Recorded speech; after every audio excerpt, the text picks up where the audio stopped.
Okay, so here we are, boys and girls. We're at the last scene of the show. And we still have some unanswered questions because I'm not quite sure what I'm going to do at the very, very end. But we'll talk about that because I need some more data and information. Regardless, here we are.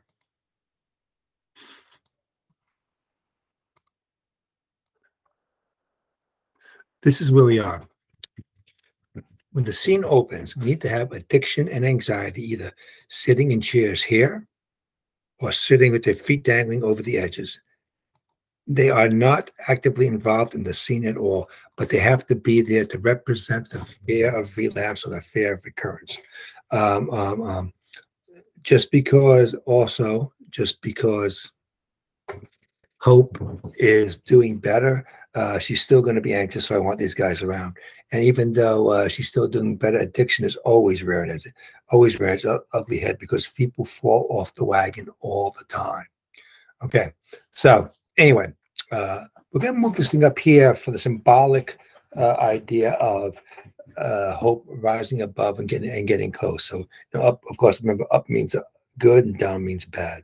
So Hope and Jordan, you guys have to work this out, and you need to make use of the entire stage if you can. So there's no reason to be static or sitting, but you can start out in just a couple of chairs.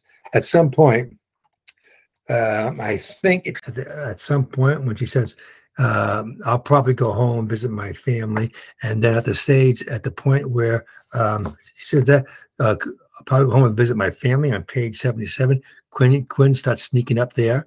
And then we said, my mom makes one heck of a meal. Quinn says, she surely does. And as we go through the whole emotional, oh, Hope, I love you so much. And so on. This is going to pose a problem between addiction and anxiety. Maybe signs will help. I don't know. We need to work that through. But somehow we have to have the idea of addiction and anxiety always lurking about. We'll burn that bridge when we come to it.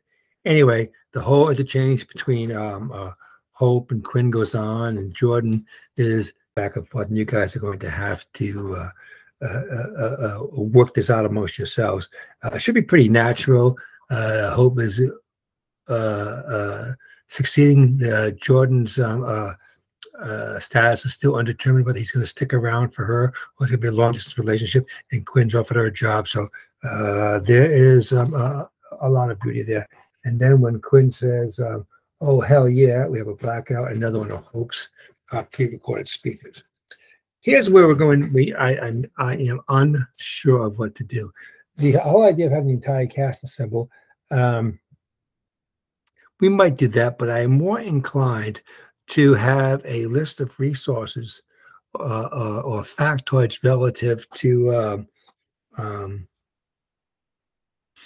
addiction and overdose being flashed up on the screen above your head.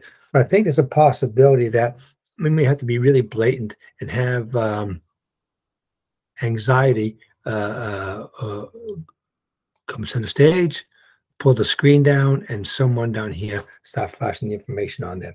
And then we'll walk through it. I still don't quite know what I want to do with that last scene of it. We want to be helpful. We want to make sure. We want to also reference the people that are going to be around the gymatorium, have tables up that are willing to offer help. So I guess that's it, and that's kind of quick and dirty. Again, a lot of it, I'm sorry, but a lot of it is going to rest on your shoulders to act your way through this. It doesn't have to be the same time every time, but we have to be on the thing to represent success. Some symbolism or addiction and anxiety have to be present to represent the fear of relapse, and then is the living happily ever after. You three are going to have to work out so that you're not static, you're not in a line. It doesn't look like a cop lineup, and so moving back and forth and right and left. The one with the most important thing to say moves forward, but people move back, stuff like that. I guess that's it, and that ends the Tuesday groups blocking. We are on to something good here.